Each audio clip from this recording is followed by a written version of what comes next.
Getting back to the Bolshevik Revolution, one of the ironies of it is that both Lenin and Trotsky were in exile, one in Germany, one in the United States. Tell us about who helped them get where they were going to make sure that revolution was pulled off. Well, let me summarize about 4 chapters into 4 minutes. Trotsky was in New York. He had no income. I summed his income for the year he was in New York. It was about $600. Yet he lived in an apartment. He had a chauffeured limousine. He had a refrigerator, which was very rare in those days. He left New York and went to Canada on his way to the revolution. He had $10,000 in gold on him. He didn't earn more than $600 in New York. He was financed out of New York. There's no question about that. The British took him off the ship in Halifax, Canada. I got the Canadian archives. They knew who he was. They knew who Trotsky was. They knew he was going to start a revolution in Russia. Instructions from London came to put Trotsky back on the boat with his party and allow them to go forward. So there is no question that Woodrow Wilson, who issued the passport for Trotsky, and the New York financiers who financed Trotsky, and the British Foreign Office allowed Trotsky to perform his part in the revolution. Now over in Switzerland you get Lenin, who was in exile. He went through Germany in the famous sealed train by permission and with the encouragement of the German General Staff. And yet Germany and Britain were supposedly fighting each other. And you get them both moving these 2 key revolutionaries into place inside Russia. And then, of course, the rest is history. They created the revolution with no more than about 10,000 revolutionaries. They needed assistance from the West, and they got assistance from Germany, from Britain, and from the United States to continue and consolidate the revolution. Just tell us all over again why. Why? Just tell it again. You won't find this in the textbooks. Why is to bring about, I suspect, a plan to control world society in which you and I won't find the freedoms to believe and think and do as we believe. Did these power brokers actually envision at that time a one-world government that would be socialist? Yes. The second statement I made was that they did not want the Soviet Union to develop into another free enterprise society, and that this would offset it. Aiding revolution would offset this event. That was made as a statement in 1919. You have various books, one by Gillette, the razor blade Gillette, called The City, I think it was, which laid out this corporate socialism for the world to see as early as, what, 1905, 1910. So around the turn of the century, you begin to see actually written statements by these internationalist businessmen of the kind of socialist empire they wanted to bring about. It's there, but these books, of course, are not included in your courses in political science and history at the regular universities. Well, talk about the Red Cross mission. Red Cross mission to Russia, 1918. About 17, bankers, lawyers, businessmen, a couple of doctors. There were 2 doctors, I think. There were 2 doctors. What was the mission? The mission was financed by William Boyce Thompson, the Chase Manhattan Bank, Federal Reserve System. The Red Cross didn't want to send a mission. The Red Cross said, we don't need a mission to Russia. They already have one in Romania, which was doing a good job. But William Boyce Thompson wanted this mission, and he put the money up. He financed it. And if you look, I printed a list of the people on the mission, and they were mostly bankers and lawyers, Wall Street lawyers, and people in and around the Wall Street establishment. The function or the purpose of this mission was to be in place to assist the Bolshevik Revolution. The Red Cross mission to Russia was a cover vehicle. It enabled these Wall Street elitists, these Wall Street manipulators to be there in place, and then I traced a cable, $1 million from the Morgan Company in New York to Petrograd. I forget to which bank, but it came from William Boyce Thompson, and which financed the revolution. And then they put pressure back in the State Department in Washington to actually send arms to the revolution, which went forward in 1918. And then I found in the State Department files an extraordinary telegram in which Trotsky appealed to the State Department to send American Army instructors to train the new Soviet Army. And I think I reprinted that in one of my earlier books. So briefly, the Red Cross mission was a cover vehicle to enable Wall Street to be there in place to guide and manipulate the ongoing Bolshevik revolution. And what was the response of the State Department? Oh yes, they were quite willing to send U.S. Army instructors. Do you know how, to what I don't know if extent? they went forward. I know the arms, I know the rifles went forward. I didn't trace the response to the telegram, except it was approved within the State Department.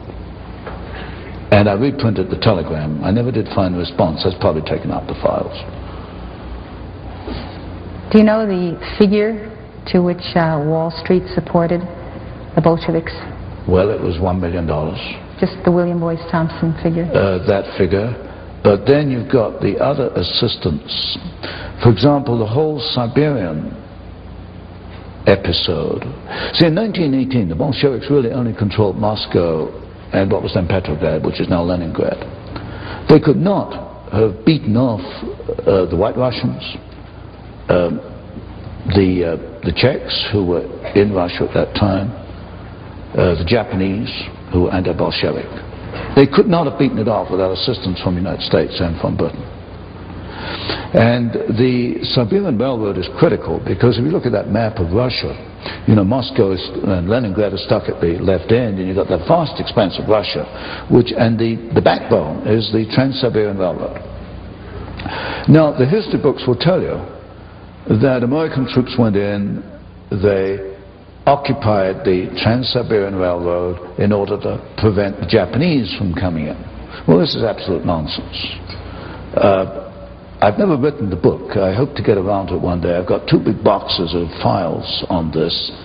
The purpose of the American army in Siberia was to hold the Trans-Siberian Railroad until the Bolsheviks were strong enough to take it over. And they did that very effectively. They held off the Japanese. They held them back near Manchuria. They evacuated the Czechs out along the Trans-Siberian Railroad. The French and the British gave up because they said the Americans are helping the Bolsheviks. They evacuated. And in one of these books, I reprinted a little clipping from the New York Times of, I think, 1919. Finally, the Bolsheviks got to Vladivostok, right at the far end of Siberia, near Japan, in which the local commissar addressed the American army and thanked them for aiding the revolution. And that was in the New York Times, and I reprinted it. Now, this is totally contrary to everything you find in the textbooks.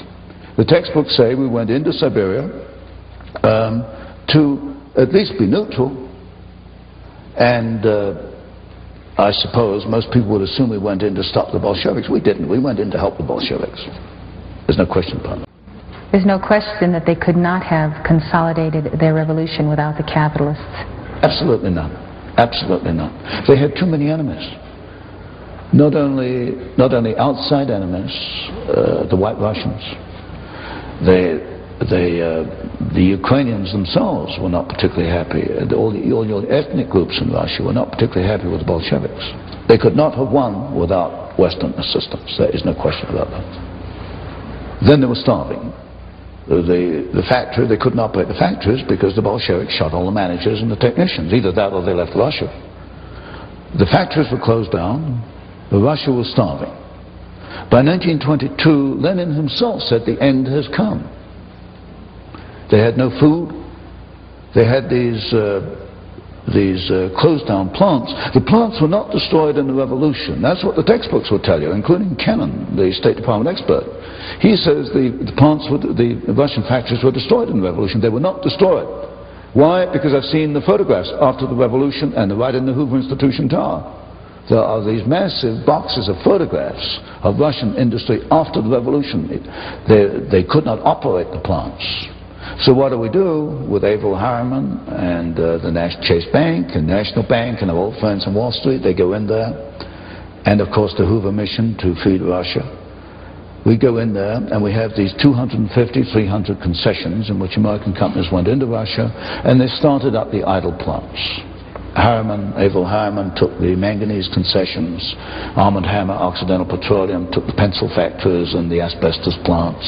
And all these top capitalists went in and they got Russia going on behalf of the Bolsheviks, because the Bolsheviks either shot or kicked out all the people who could run, all the Russians who could run the plants. Another point, the Tsarist industry was at a very high level. Your textbooks will tell you that Tsarist industry was backward. It wasn't until the Soviets came along that it began to make progress. This is absolute nonsense. The Russians in 1913 had 2 indigenous Russian vehicles, Russian automobiles. There has never been an indigenous Soviet automobile. They've all come from the West. The Tsarist Russians produced an airplane in 1916 with a wingspan longer than the 747. This is not known today. It's just wiped out history. Technologically, the Tsarist Russians were at least on a par with the rest of the world. They only began to decline when the Soviets took over. And then you've got the long history from that point onwards, how we got the first 5-year plan, 1929, 1933. I look at the first 5-year plan, I look at every plant that was built in Russia at that time. Every single plant was built by a Western company. Not one single plant was built by the Soviets. You name any plant, if there are any Russians here from way back, you name any plant in the first 5-year plan, and you know as well as I do who built it. It wasn't the Soviets, it was a Western company. And you run down the list, Caterpillar tractor. There are more Caterpillar tractors in the Soviet Union than there are outside the Soviet Union. Ford Model A, Ford built the Gorky plant. And as soon as the Ford engineers left, they started to turn out military vehicles. You name it, in the first 5-year plan, every single plant was built basically by American companies, but a lot of British, French, and German and Japanese were in there too. Then the second 5-year plan in the 1930s was a duplicate. They tried to copy the first 5-year plan with their own resources. They fell flat on their faces, and they had to come back to the Western companies for assistance to duplicate the plants put in the first 5-year plan. And for example, I was in Douglas Aircraft Company. They let me into their files, and it was amazing the detailed assistance given by Douglas Aircraft. They bought one DC-3, and then they bought a DC-3 in sub-assembly and all kinds of duplicate spare parts to get the thing going.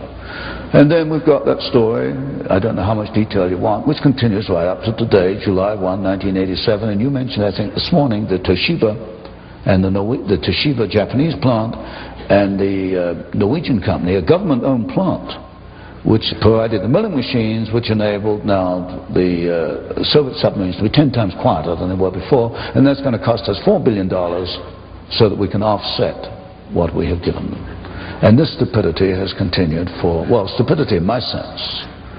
From the viewpoint of a Wall Street capitalist, I guess it's smart business. This has continued for 60 years. And this supposedly by our allies, but this is not the people of Japan and Norway. No. This is again the internationalists. It's the internationalists. Toshiba represented on the Trilateral Commission founded by David Rockefeller in 1973.